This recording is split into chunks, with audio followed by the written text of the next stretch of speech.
it's ready for your perusal. Just a moment. Let's see.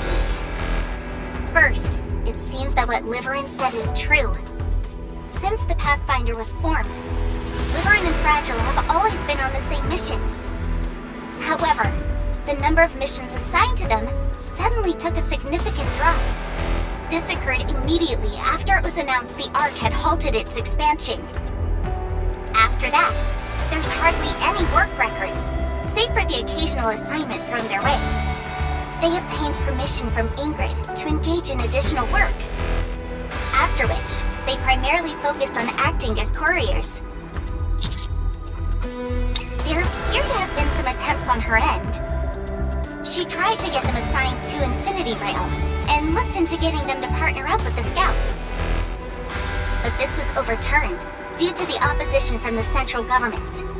There's a restriction on how many members any given squad can have.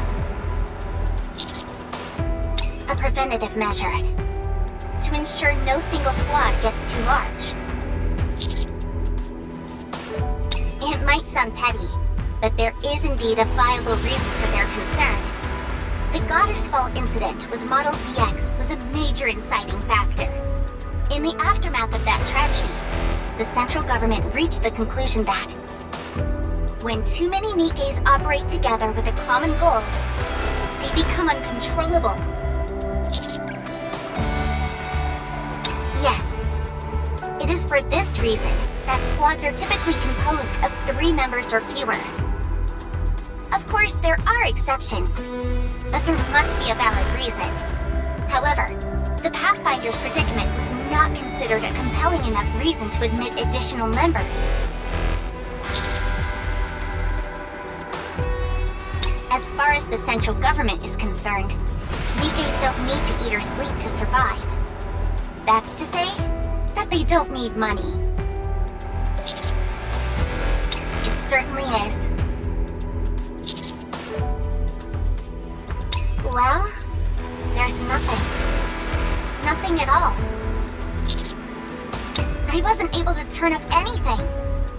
No known coordinates or records of any correspondence. Nothing like that. I couldn't turn up anything whatsoever for the entire month before she joined the search team. Even now, when you've seen her messaging on her phone, there's no record of that either. I even contacted Macilis's communication department directly. And they say they don't have any records of that correspondence either.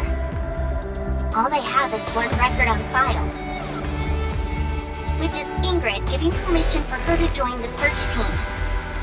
If you were to believe the records, it would seem LIVERYN hasn't done much of anything for the entire month leading up to her participation in this mission. I thought so too, but the cell phone that LIVERYN is using was only released 2 weeks ago. However, there is no record of any credits being spent to purchase it, and no delivery history either. There is no way a single individual can manipulate the central government's data on a whim. Highly unlikely, considering records indicated Fragile was busy with her deliveries during the same time frame. I'll continue to investigate. You're welcome. Just don't expect too much. I have a feeling it won't be easy to dig up anything of substance.